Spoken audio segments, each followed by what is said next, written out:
गेली कित्येक वर्ष प्रलंबित असणारा मच्छीमारांचा जो निर्णय आहे, मत्स्य व्यवसायाला कृषीचा दर्जा मिळावा ही जी मागणी आहे ती आता मंत्रिमंडळात पूर्ण झालेली आहे। आणि आज हा निर्णय झालेला आहे की शेतकऱ्यांना जो मत्स्य व्यवसायाला कृषीचा दर्जा मिळण्याचा। आपण या मालवणातील दांडी किनाऱ्यावर आहोत, जे खोलवर समुद्रामध्ये जे मच्छीमारी करणारे मच्छीमार आहेत ते येथे जातात। नंतर या ठिकाणी ते मासे आणतात आणि त्यानंतर माशांचा लिलाव येथे सुरू होतो आणि ते काही प्रमाणात आनंदित आहेत, कारण या मत्स्य व्यवसायाला कृषीचा दर्जा मिळालेला आहे।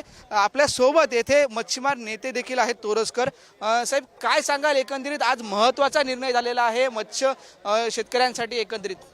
आज खऱ्या अर्थाने मत्स्य व्यावसायिकांसाठी सोनियाचा दिवस आहे, कारण गेले कित्येक वर्षाची जी मागणी होती की मत्स्य व्यवसाय हा कृषीच्या अंतर्गत यावा, ही मागणी आज राज्य शासनाने मान्य केलेली आहे, महाराष्ट्र शासनाने मान्य केलेली आहे।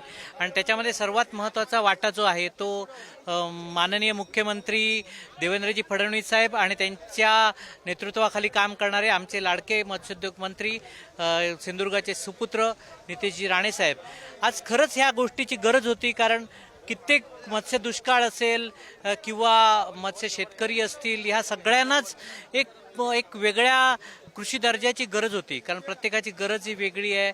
प्रत्येक ठिकाणी आज काही ठिकाणी मत्स्य दुष्काळ आहे, तर काही ठिकाणी नवीन तंत्रज्ञान येण्याची आवश्यकता आहे मत्स्य शेतीमध्ये। आज प्रत्येकाला जर कृषी दर्जामध्ये टाकलं तर त्या ठिकाणी मोठ्या प्रकारचा लाभ, जसा शेतकऱ्यांना लाभ मिळतात, विविध लाभ मिळतात किंवा विविध सोयीसुविधा मिळते, त्यांच्या तंत्रज्ञानामध्ये बदल होतात, अशा प्रकारचे बदल, सकारात्मक बदल ह्या निर्णयामध्ये होतील। काय नेमके फायदे मिळतील या मत्स्य शेतकऱ्यांना, या शेती करणाऱ्या मच्छीमारी करणाऱ्यांना?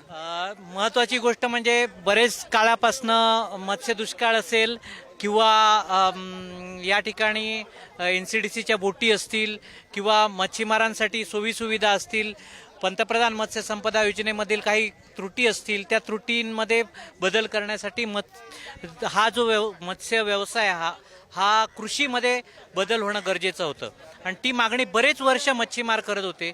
आजचा हा दिवस हा खरोखर एक मच्छीमारांसाठी एक वेगळा दिवस आहे, कारण कृषीमध्ये म्हणजे कृषीच्या सगळ्या योजना भविष्यामध्ये ह्या मत्स्य क्षेत्रामध्ये त्यांना लागू होतील।